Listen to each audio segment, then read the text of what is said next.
Welcome back to Big Brave Business. I'm your host, Sarah K. Heater. Big Brave Business is a podcast where we challenge the status quo of traditional business practices.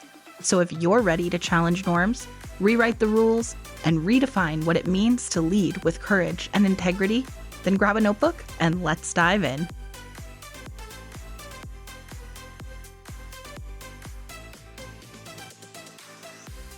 Welcome back to Big Brave Business. I am here with two guests today. So this is an exciting development. I recently found their podcast and I just immediately thought, I have to have you on Big Brave Business. Brooke Monahan, first guest. She is a business coach and founder of Fruition Growth Network. She's a trusted advisor to founders and leaders who value impact, integrity, and relationships. And her work focuses on the intersection of well-being and bottom line.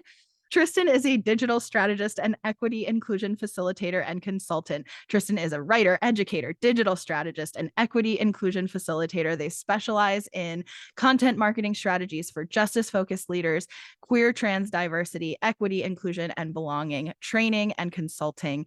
And Tristan's intention is to share this work with an anti-oppression and intersectional lens. And there's just so much more I could say about you two, but I think that pretty much sums up why you're here. So thank you so much for being here and welcome to Big Brave Business.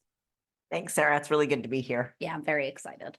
So the kind of theme or what really sparked my interest in wanting to have you on to talk about is just the more that we learn about these things, and everybody's in a different place in their learning and their processing the trauma that they're experiencing being in a capitalist society, especially when we think about as business owners or entrepreneurs, as we learn more, it can get harder and harder to just buy into the bullshit that led us to want to make a lot of money and start a business in the first place. And I think that one of the big things that the easiest way to summarize it that I think of is this idea of I'm part of the reason I'm so passionate about entrepreneurship for myself is that I don't want to be part of so many things that I hate.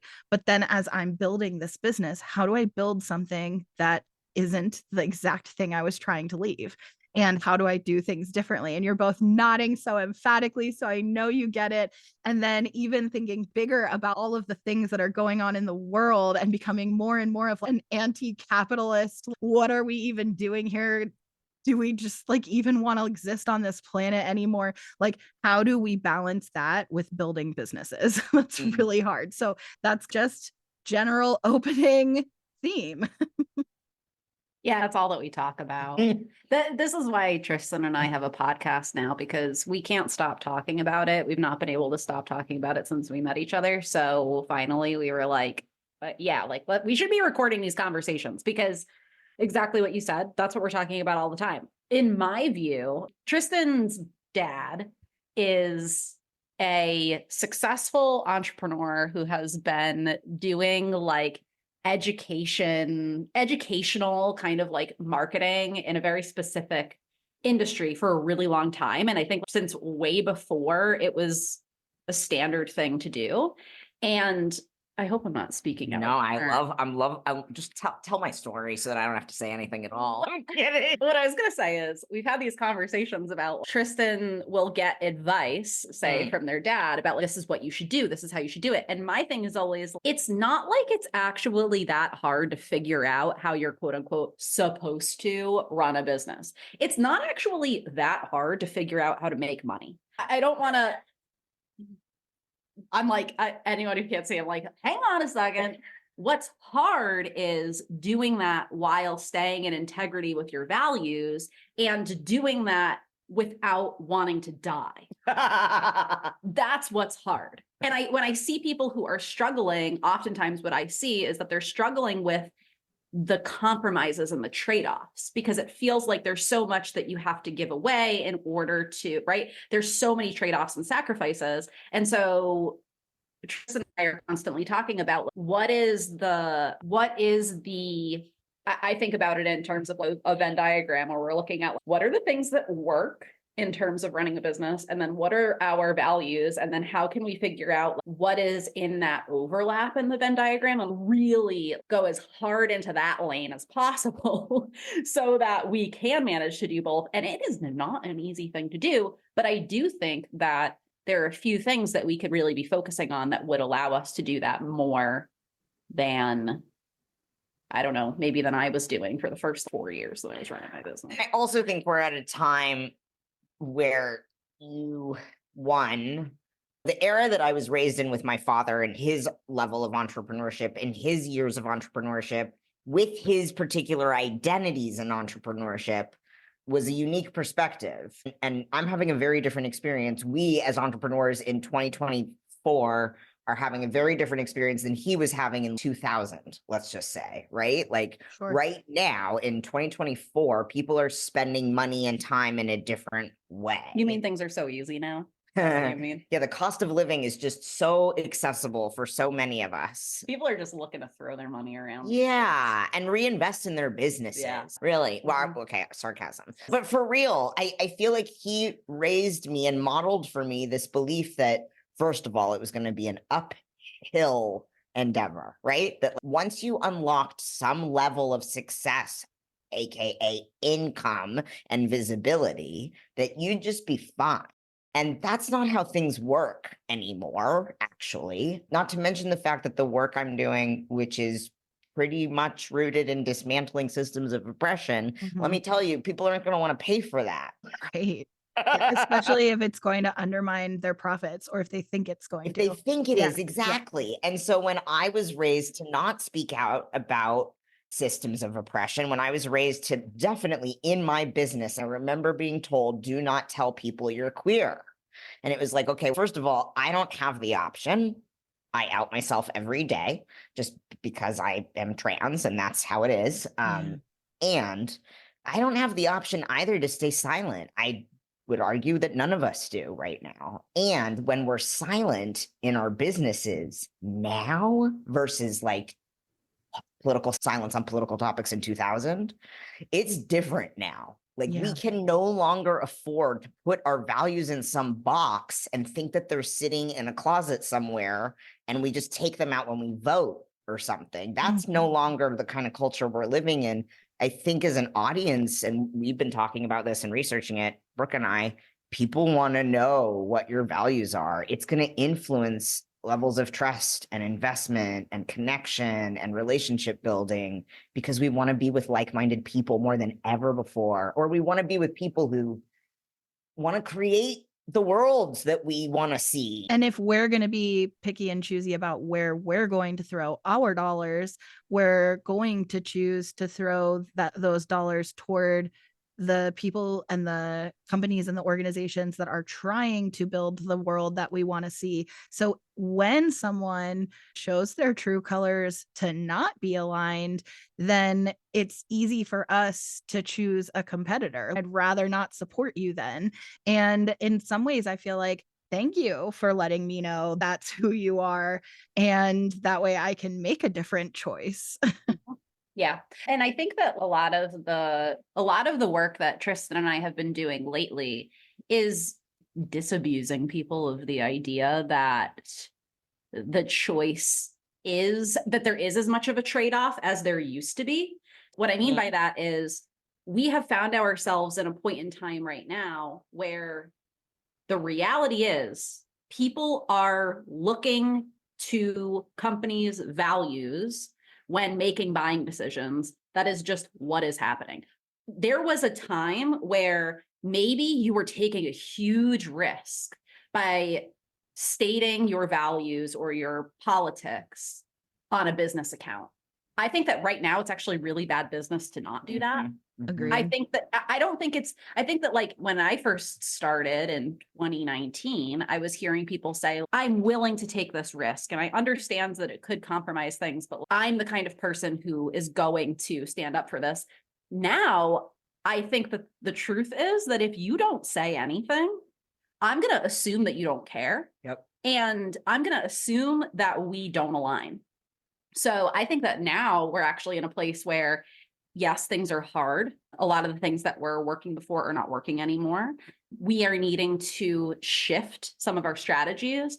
We're needing to look at this current moment and say, okay, what needs to change? A lot has evolved. But the beautiful thing about that is I don't think the old rules apply anymore. If the old rules don't apply, let's stop acting like we have to do things that way because it's not working anyways. Right now is such a beautiful time to be like, you know what, I'm going to experiment with what would feel really authentic for me. Or to say, you know what, we're looking at this rise of AI right now. What if the way that I stand out is to be even more human and include even more of my story instead of just churning out like generic content? Or right now, buyers are looking to company values more than ever. What if right now I get to be even more explicit about my values than I ever was before, right? And it's challenging, but it's also, I think that both of us are really trying to get people to understand if you don't think that these things matter right now, you're living in the past. You're going to fall behind.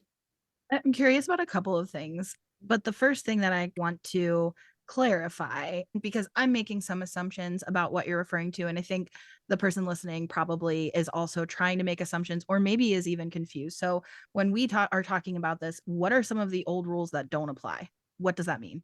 Keeping your personal life separate from your business, right? Keeping your politics separate from your business, staying silent on anything that would make somebody uncomfortable, or do you think that's about covering it? Oh, there's more. Well, okay, for example, we just recorded a whole podcast episode. At the time that this comes out, it will definitely be out. The time that we're recording, it's not out yet, but we were talking about, even if we get into really specific examples, remember the time when you were supposed to not tell anybody the price, and then you were supposed to tell it to them on the call and then try to get them to give you their money on the call? Yeah, it's like stuff like that. Things that we were taught to do where it's like, marketing, for example, is all just this long con, or we should be playing this game to just figure out how to trick people into, you have a tripwire and someone comes in at this thinking really that exact phrase. Yeah, this really low price and crumb them into be right. I think that those even just ways, the terminology, tripwire, breadcrumb, or just putting it right out there that this is well, what it that's is. the thing. It's like sales funnel, tripwire, tripwire, countdown timer. All of these things are meant to imply scarcity, urgency. It's manipulative, right? And we were just talking too about how so many of them, you press play or you press purchase, and then the countdown timer starts all over again on the sales page. You know what I mean? Yeah, I think that ultimately, if we're gonna, because we could go on all day about rules that I don't think apply anymore, but I think that one of the things that we talk about a lot, and I would say this is the umbrella of it, is anything that had us feeling like we were doing business with the internet, where we were trying to follow all of the best practices and rules for how you quote unquote are supposed to do it to make money, versus doing business with actual people and using platforms like the ones that we have available to us now to connect with those human beings. So anytime that we're thinking about business from the perspective of how do I get people to come in and give me their money? How do I get people to go into this offer versus that offer? Versus how do I connect with this person, understand more about what they need, and then bring them into a container where it's going to serve that need, will build trust. They will get the outcome they were looking for. I will then get referrals and word of mouth, right? Like it's I think that right now we just really need to shift the way that we're thinking about things and really remember that if you are not focusing on the human beings that you want to help in your business and you're thinking more about you in the vacuum in your office or whatever, just like clicking away on your keyboard, I just think that we're missing the mark if we're not thinking about things that way, because I think that I know actually, we have seen it all at this point. I know when I'm getting sucked into a funnel, half the time I'm doing it just because I want to study the funnel. You know what I mean? Yeah. You're not tricking me. So this is what we're dealing with now. The tricks don't work. So you may as well be transparent and authentic and real. What's interesting is I think that as people are entering something for the first time, like there's more and more people leaving kind of the 9-to-5 rat race and trying their hand at entrepreneurship. And they're the ones who are getting tripped by the tripwires still, right? And then they have this aha moment of, shit, I just signed up for a webinar and it turns out it was pre-recorded and even the chat is pre-populated. Like it's the same thing. No matter when you sign up, I feel duped. Or I bought a course and I spent more money than I had any business spending and I didn't even finish it, or and I didn't implement it, or I paid for coaching and I feel like it was just a Zoom hangout once a week for 6 months that I paid more than I paid for the down payment of my house to be part of this coaching. And now I feel duped. And now I come to the dark side of where everybody's like the truthers of online business, right? Come join us. But I feel like also to me, that feels exhausting to be like, so what you're doing is you're using strategies that only apply to new people. So you're just trying to get more and more people to leave their 9 to 5 so that you can trick them. And then once they've been tricked and you can't trick them anymore, then you have to go convince more people to leave their 9 to 5 who have never been through this before. That's the thing that I really want people to think about is what kind of business do you actually want to run? Because what I see happen is sometimes people see that stuff working and get really discouraged because they think this person who has this huge following is churning out sales or whatever using these tactics. So they're the only ones succeeding. I'm going to have to go and do that. And it's like, but is that the business that you want to run, or are they doing something totally different from what you want to do? Because the business that I want to run, I don't want to have to convince 50 people a day to come into my funnel. That's not what I'm looking for. I'm looking for a small handful of people who stick around for the long haul. And so I also want us to, it's spent so much time being so angry about all of these practices that I've seen people use that were like really pissing me off. And I am still angry about them. But I also feel like, okay, at what point are we going to be like, all right, yep, they're going to do what they're going to do. But what are we going to do though? Because I'm not running that kind of business. I know that's not sustainable, at least not for me. I don't even know how they're doing these days. My guess is they're hurting because I'm looking around and seeing most people who are in this game not doing so great right now and refocusing on, okay, they're doing what they're going to do, but this is what I'm going to do. This is the kind of business that I want to run. These are the people that I want to serve, and like refocusing. I'm curious too, because in the spirit of me saying, oh, that sounds like an exhausting business strategy to convince people to leave their jobs so that you can dupe them, which I feel like just in general, this whole idea of cheating or like creating scams, it's always seemed to me that most of the time it would actually be less effort to just do it honestly. Like it's so much more effort to do it dishonestly. In the spirit of talking about exhaustion, I also want to touch on like this whole idea of incorporating you as a person and your politics and the things that you're passionate about. If you're listening to this on audio and you can't see any video clips or you haven't seen any video clips, like you have a free Palestine poster behind you, right, in the shot. And I think that what's interesting to me is this is a particular hot button topic that we are seeing across the internet, just like this pressure, hey, speak up and let people know where you stand on this issue. It shouldn't be crazy to say that you're against genocide, but for some reason it seems like we have to pressure people to make a statement that like genocide is wrong and we shouldn't support it. So I'm curious though, there's a million issues that we can and should be passionate about, and different people have maybe different priorities of things that they're passionate about. And it's, how do you know when enough, like how do you know when you've done enough? How do you know when you're doing enough? What do you think about that? Do you ever feel, am I saying enough about enough things? Like that's Every day. Honestly, I don't think, am I saying enough? I do look at my digital presence in all the ways that it exists. And I do ask, when was the last time I said, rather than thinking, is this enough? I often think, is my message being clear? And is my message being clear as far as my marketing and my branding? And is my message being clear as far as my values go on, say, a political issue like genocide?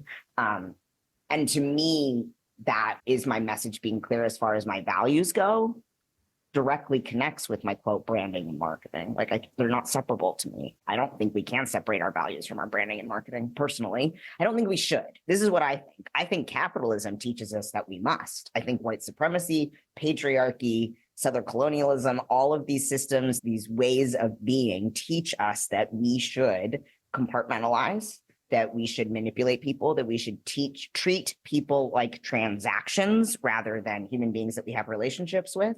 That if we get people who are leaving their 9 to 5 and they come in and they pay us their money, but then they're gone in a month, it doesn't matter because we got the sale. Now, yeah, that's not the way I want to move through the world. That's not the world I want to live in. That's not the impact I want to have with my work. Do I need to get paid and pay my bills? Yes. And I want to be of service to people. And I'm not going to be of service to people if I'm staying silent on something, especially if people are looking to me to be an influence, a leader, a teacher, a vocal person on things, right? So to me, I'm always thinking like, when was the last time I said something about this? And not just in relationship to Palestine, but also like, when was the last time I mentioned I'm going live on Friday on Instagram? You know what I'm saying? It's messaging, it's marketing. Like, how do we stay present to it? And I think the other thing I just want to say on this topic, and I hear it all the time, like, how do I know what I should be speaking out about? I can't possibly speak out about everything that's going on in the world. Look, no, we can't, right? There's too many points of violence and horrible, traumatic things for us to witness. I do think that when we are personally impacted or privileged in a particular situation, it's important to speak and use that privilege, leverage it. I also think that when a community is being harmed, marginalized, murdered, and they're saying, please amplify our voices, like 2020, June, and the BLM uprising, I feel like this call now to amplify the voices of Palestinian folks and their lived experience and what they're experiencing is parallel to summer of 2020. And what happens in summer of 2020 and that immediate aftermath was like, shit, we've got to do things differently. Okay, I need to do things differently. I'm waking up to this, I'm waking up to that. And then because of our privileges, we go back to sleep. And as business owners, we get sucked back into capitalism, right? And so then maybe you find yourself like not speaking out about your values, or maybe you find yourself setting up yet another email opt-in, even though you're like, I think I'm done with this. You're like, no, this is what I must do. This is what I've been taught. And then 2023 rolls around and now we're like, oh no, I have to reckon with another tumultuous moment of the human existence in which online businesses are impacted, just like everybody in the world is being impacted. Like, how do I reckon with this? And I think rather than constantly being on the hamster wheel and wondering like how to meet each moment, instead, if we start to really integrate our values into every aspect of our work, it's not going to be as difficult to meet the moment when it becomes tumultuous. That's interesting. Yeah. I think I definitely feel that for my own business, incorporating, when you think about, okay, what is my brand going to look like? What is my messaging going to look like? And it's okay, a mission statement, core values, these like kind of core tenets of like, all right, time to build a brand beyond just a logo, right? Even people like make jokes about logos and color choices, but there's even a lot to that as far as like accessibility and representation. And one of the big things for me in my company, which is PodFox, podcasting company, as we were trying to think about what name we wanted to use, I knew I wanted to incorporate some kind of animal because I thought having an animal mascot would just be so fun to play with from like a branding perspective. But there's so many layered messages behind different animal symbolism, and trying to really take that responsibility seriously, even in that. So even though people say your brand is so much more than just your logo or your colors, I think there's also things to be considered in all of that. And accessibility when it comes to colors, right? Is this actually going to be readable to all audiences, and so on and so forth? And also messaging behind colors. You can get into cultural meanings behind different colors and color combinations. There's a lot there as well that has potential. But then going further and going to a mission statement and core values and really thinking like, what do I want to put here? And I know for me, one of the big things that came up was also in terms of, before I even had the Podfox name, just doing business as myself, just as Sarah K. Heater, like when I was agreeing to produce people's podcasts, a podcast is the Wild West. They're just sitting in front of a microphone. They can say anything, and I'm going to put my name on that. And that is a lot of pressure and responsibility. So how do I incorporate into a contract verbiage that protects me and my brand values of what I will and will not produce? And not just, and so if you didn't know this about Podfox, if you're listening, in our terms of service, we do have a like brand standard statement, which basically states like, hey, here's our brand standards. You don't have to agree with them, and your brand doesn't have to have them. But if you violate them, we reserve the right to terminate the contract with no notice. And that includes not just what is spoken in the podcast, but where are you helping you build an entire platform. So if you're using that platform in any way to violate brand standards of basically don't try to actively harm other people, again, shouldn't be crazy to say, but unfortunately, it's just helping people with creating content and putting content on the internet is like a little bit scary. Oh, yeah. Yeah, it definitely is. What I will say about this, and it's kind of been simmering as both of you have been talking about this subject, is I think back on a few years ago, I think I was really scared to do things right in terms of signaling what I'm about and speaking out enough and all of that. And I think that I've gotten to a point now where, first of all, let me just be clear. I don't consider myself a quote unquote expert on like how to, I don't know, like how to incorporate your political stance and values in your work. I've learned a lot from this one about it, but I don't consider myself an expert on it. But what I will say is I do remind myself constantly that like there are always going to be people out there who are just looking for the things that everyone else is doing wrong so that they can complain about it and point fingers at that person and distract themselves from their own work by saying, you did this and you did this and you did this and whatever, and you don't care enough about this and whatever. What I'm so much more concerned about though is like the people that I actually want to serve, and what do those people need to know about me to feel good about coming into a space with me, and what does that space need to be set up like so that when they end up in that space with me, I'm actually showing that I'm in integrity to that.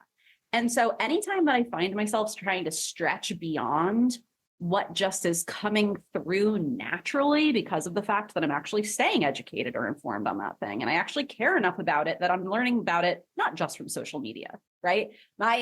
Me interacting with this news story, for example, is not just me resharing traumatic stuff in my stories and dumping that on everyone to show everyone that I care. It's me learning about it in other ways. You might not hear me talk about it for a couple of weeks, but the people who are in relationship with me in some way, or probably the people who are on my newsletter, say, where they're hearing more from me, are naturally going to know where I stand on these things because it's just so woven into the way that I show up. And I'm just so much more concerned about, might I lose some people by not being quote unquote vocal enough?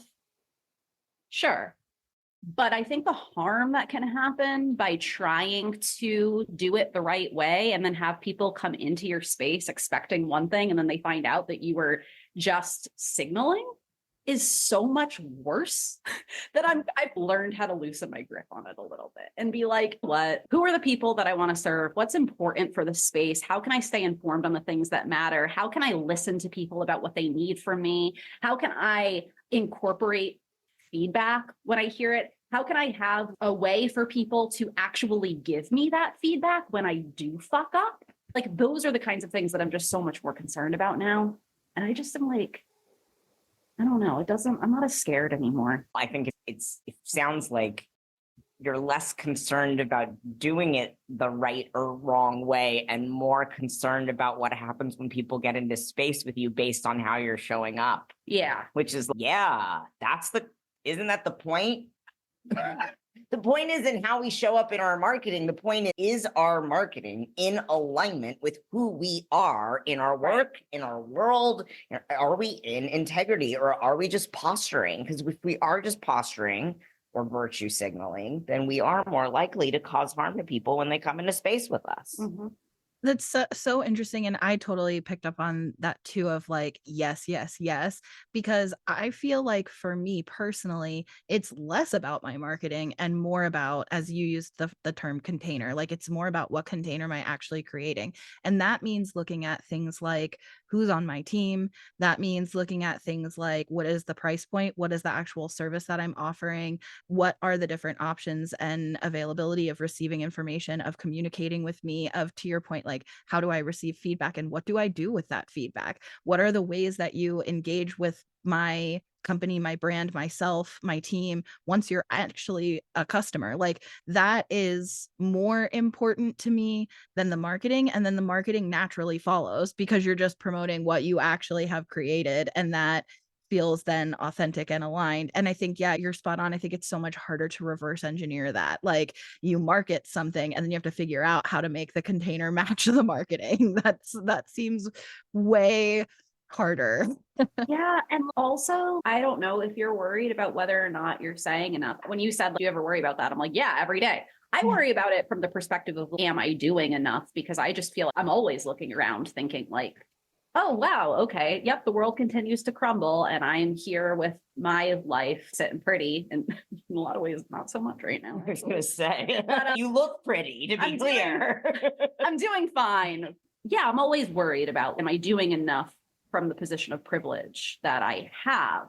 But also, I think that if you worry more about how do you respond when someone points out to you that you just did something that actually wasn't in integrity with your values, not only are you going to be able to show up in integrity more, but you're also going to be way less scared. Because when someone says, hey, you didn't do X, Y, when someone does call you in, it's not that big of a fucking deal.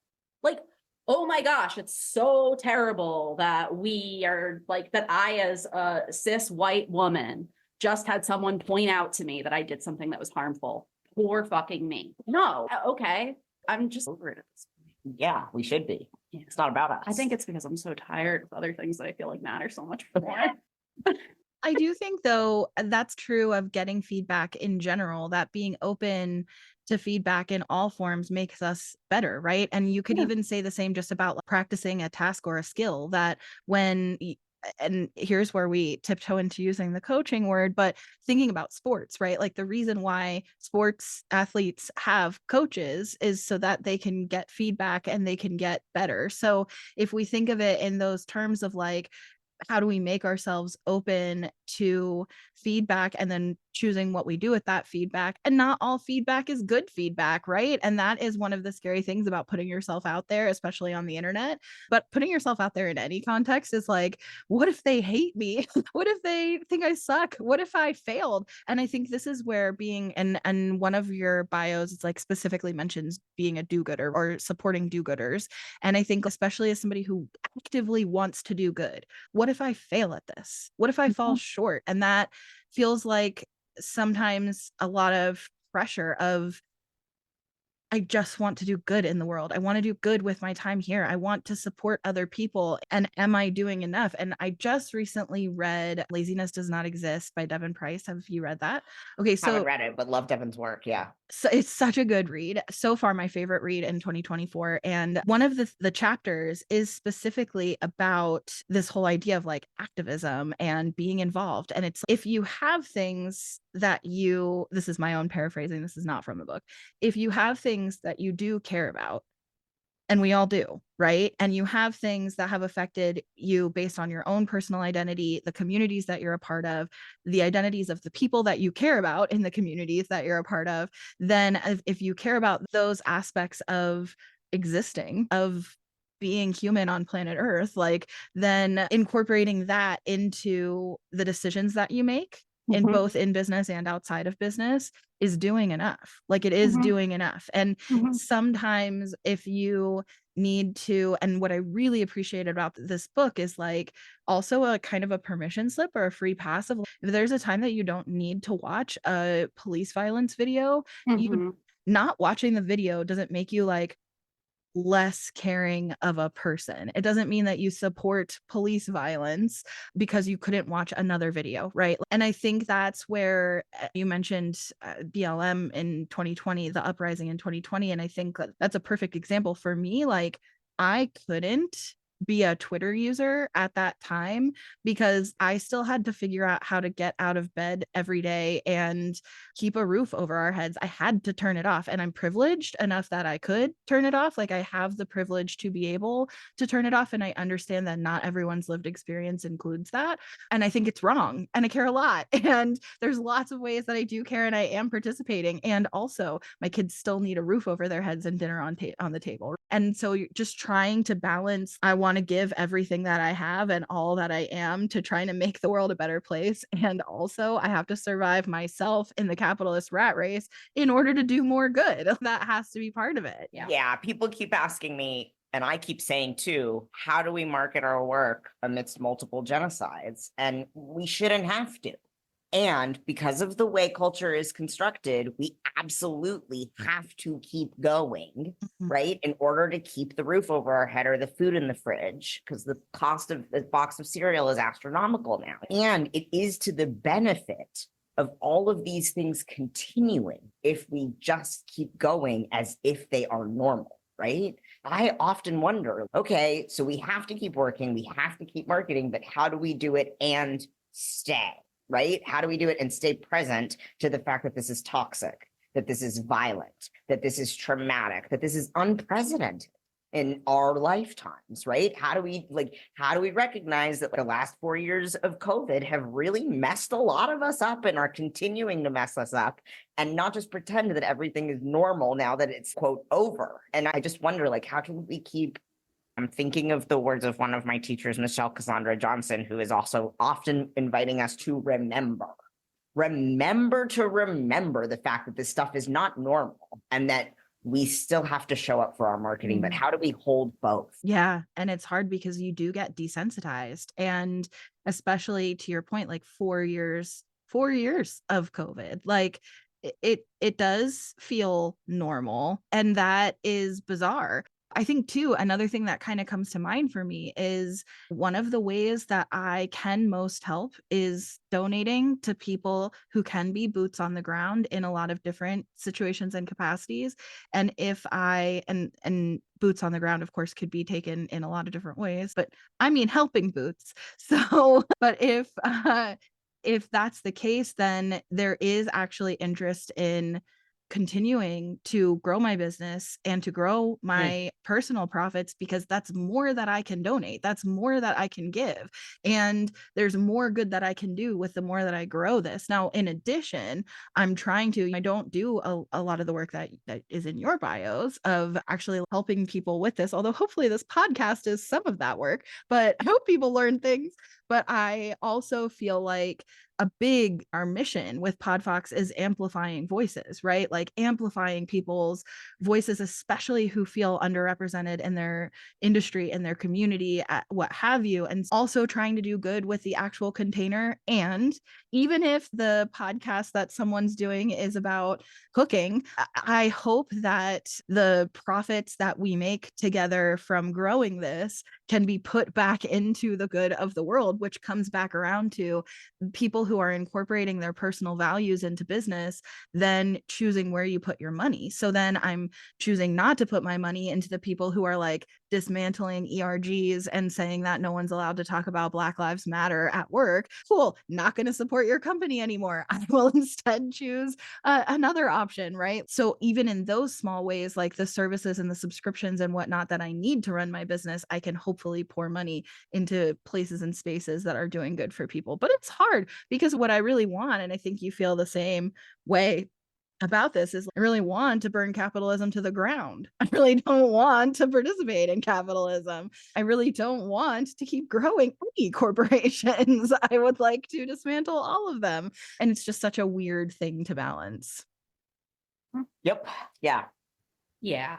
I could go take this in 47 different directions and talk for the next 2 hours about it. But one thing that I do think is very relevant to this, Tristan and I were just kicking around an idea for a workshop that we want to teach called something like business modeling and pricing for equity. Because something that we have a lot of clients that are thinking often about how do their main concern is how do they make their work accessible? And they will like scholarship people to the point that they're making nothing. And we have to be the ones who are like, okay, to your point, right? About if I'm making money, then I can donate back in. It's like, you're not going to be able to help anybody if you can't stay in business. Correct. So the reality of the situation that we have found ourselves in now is that we as business owners, it is our jobs. It's our jobs. It's why we are like the people who other folks turn to pay to do the work that we do, to figure out how to both make our work accessible and also make it sustainable for us. And that comes down to being more creative about how we structure our businesses. And this is something that I don't think, I certainly was never taught it. No one ever talked to me about like different ways for designing a business model or different ways of structuring your offers so that you're making more money from people with more resources and then are able to provide things at a lower tier for people without the resources. No, the way it's commonly instructed is make sure that you have a free thing, a low tier thing, a mid tier thing, and a high thing. Your high thing might be high touch or what VIP one-on-one. And all of it should actually just be breadcrumbs. That's what I was just going to say, into the high tier, yeah. Not, hey, how can we be creative about, okay, so we were talking in an episode that we just recently recorded. I don't know if it's the one that we just aired or if it's the one that I was just editing. I think it's the one that I was just editing. It was on money and pricing. And we were talking about how if you're finding yourself, maybe I'm taking us off on a tangent, but I think that this will be relevant for anybody who is listening to that conversation and thinking, yeah, this is the predicament that I'm finding myself in. If you're finding yourself where like, people keep coming to you and saying, I really need this, but I'm not able to pay for it. That should be a signal to you that you need to get creative about a different way of delivering that work that is less expensive, rather than just being like, let me just keep doing the work and martyring myself and just keep giving it away.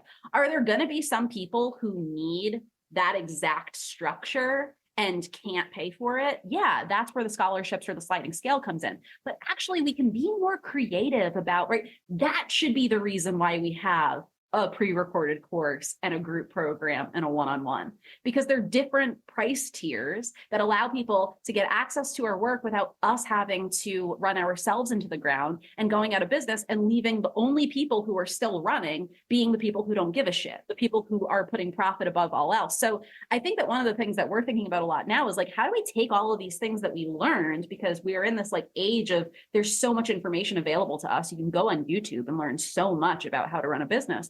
But how can we take that and use those tools to contribute to meaningful change in online business? Yes, contribute to a meaningful change. And so when I'm hearing you talk about this model of, okay, if I make more money, I can then turn around and I can donate more. I think there's ways to think about how we can model our businesses where it's, I get the one corporate client who pays me all of this money so that I can then offer this other thing at a sliding scale and some people can get in at a really low rate, right? Like we can be more creative. Yeah. And I think right now is the time for it, because people, again, are looking for, first of all, I'm just going to say it, people are dropping like flies. And so if you can figure out how to make things more sustainable, we are just at a point where we need to do that.